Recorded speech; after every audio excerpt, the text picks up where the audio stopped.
Nobody needs that. Yes, I'm telling you, 52% of white women voted for Trump in 2016, 55% Well, in talk to the 2020. wife. She tried to do the call her daddy. They And it didn't fuck worked. with that shit. That shit worked. Yo, go look at the polls from Sunday, yo. All of that, everything she's doing has worked. And I thought that was largely rejected. In this video, we're back with Andrew Schulz and Charlamagne on the Brilliant Idiots podcast. Andrew Schulz and Charlamagne discuss Kamala Harris not accepting Joe Rogan's invitation to go on his show prior to the election. With that, let's watch Andrew Schulz and Charlamagne expose Kamala Harris for the fool she is. I saw Megyn Kelly talking about how Kamala doesn't want to do Joe Rogan, but she did. And then she looked at the favor, she goes, Shannon Sharp, who didn't seem to ask too many sharp questions on Club Shay. And I was like, why? Why are people, Rogan is Rogan. Why do people got to compare every platform to Rogan just because she chose not to go to Rogan? Yeah. I mean, I don't know. I think that you guys have said this, I think, and I don't know if it's Alex or Charlamagne, but this idea that, like, I think it was you. We don't all look alike. So you said that black people are going to be what wins this election. Yeah. Because what I said is, I walked in here, I was like, why is she only doing black platforms, right? Like, she isn't though. No, I know, but the joke I made, she's only doing black platforms. I go, even the white platform she did Vic Blends. Do you know who he is? He's a barber. He's great. He's this kid. I think he's in Atlanta, and he like cuts people's hair, like walk up to the street, cut it. But he also does these like long form interviews. It's awesome. He's a great kid. He's a white kid, but he's like a barber. You know, so I'm like, even the white podcast is a black podcast, right? Like, this is the joke I'm trying to make at the beginning of the pod. But you, Alex, I think you said, and you can articulate it, that like black people coming out is what's going to change the election. Yeah, and I think that's the difference maker for Obama. Obama, like, empowered, and he made people leave their house.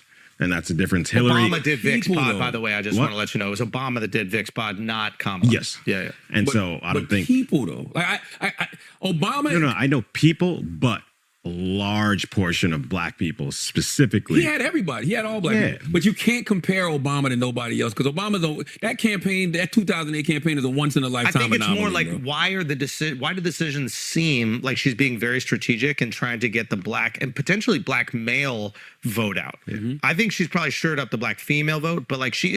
Well, Andrew, you're definitely right that Kamala Harris shored up the black female vote. Wasn't it like over 90% or something like that? Please correct me if I'm wrong, but I feel like it's pretty well established now that a lot of black Americans feel an obligation to vote Democrat. I don't know if that's just from their family or the people they hang around or what. And I think if we went through the historical reasons we believe this to be true, we'd probably all agree on those reasons. But it seems like with each election, less black Americans are voting for Democrats and more voting for Republicans. And now that's all relative too, because black Americans still vote disproportionately for Democrats, but it used to be even more disproportionate. And to see, like, with every presidential election, that number starting to fall is a good thing, not just speaking as a conservative, but I just think it's tragic that any person feels like they have to vote for a certain side. So I think that's a great thing. But here's kind of the question I'd like to throw out to you all. Why is it that 99% of the movement away from the Democrat Party is in black American men and black American women still vote overwhelmingly, and overwhelmingly is not even a good enough word, but overwhelmingly for Democrats? I can't think of any other reasons except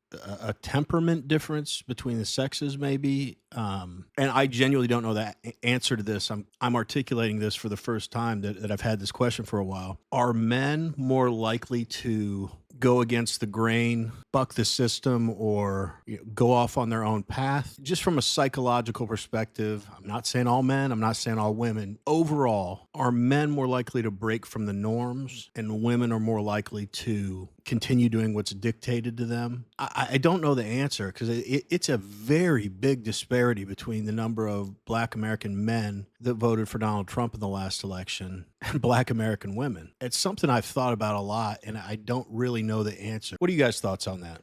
Anyway, let's get back to the video. is going on black male demographic shows. Because they got scared because it showed that her polling numbers, which I was saying was wrong from the beginning, her polling numbers amongst black males was lower than Biden, was lower than Obama, was even lower than Hillary at one point. Talk to the whites, Kamala. She needs the white women. Nobody needs that. Yes, I'm telling you, 52% of white women voted for Trump in 2016, 55% Well, in talk to the 2020. whites. She tried to do the call her daddy. They And it didn't fuck worked. with that shit. That shit worked. Yo, go look at the polls from Sunday, yo. All of that, everything she's doing has worked. And I thought that was largely rejected, the Call Her Daddy podcast. Yeah, it's social media. So People it's not- people in the real world are listening to that shit because you know what it is?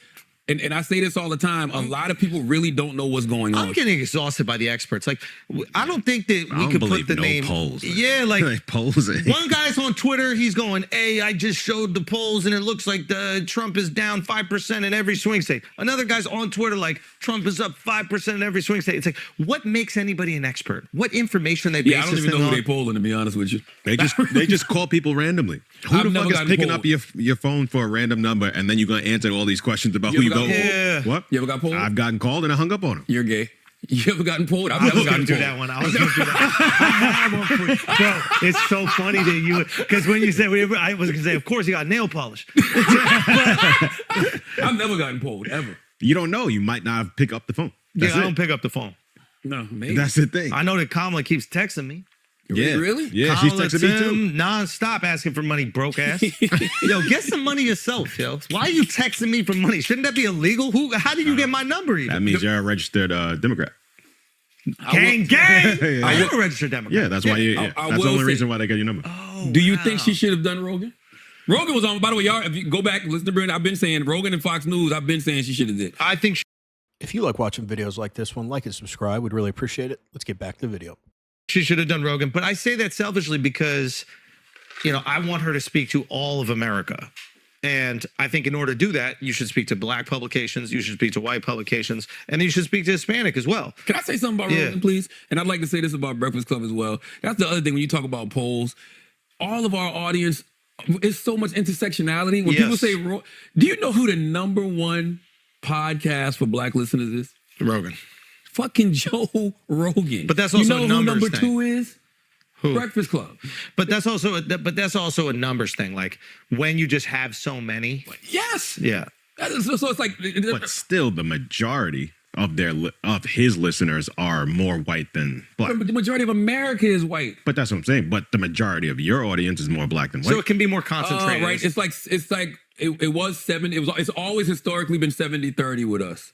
Now it's probably like 60-40. But that's saying Because a you're not lot. just factoring in whites, you're factoring in Latinos and Gays. Yeah, seriously. Yeah. But you see got how a lot of them. that's saying a lot. The fact that this country is majority white, but you still have a majority black audience, that means you have a lot of black people tuning in. They were talking about Kamala not going on Rogan, but going on some of these other stupid shows. And Andrew said something to the effect of like, that didn't go over well. And then Charlamagne was like, oh, that's just social media. People listen to that stuff. I agree with you. They listen to it and watch it. But the reaction to what was said on shows like that was what mattered. Every time Kamala popped her head out of her comfort zone and went to a non-friendly environment, unlike something like the Call Her Daddy podcast, she made a complete ass of herself. So in hindsight, to the question, should she have done Rogan? 100% yes. However, she was so bad in neutral or combative environments, and Rogan would have been a very neutral environment. As much as it would have been important for people to hear her message through Rogan and reach a lot of different people, she might have lost the election by more if she went on there. I think someone that's not admitting it knew she'd make a complete fool of herself, and she couldn't have a 3-hour conversation the way President Trump did with Joe Rogan. But we want to hear from you. What do you guys think about this conversation about Kamala going on Rogan between Andrew Schulz and Charlamagne? Let us know in the comments. Anyway, as always, really appreciate you watching, and we will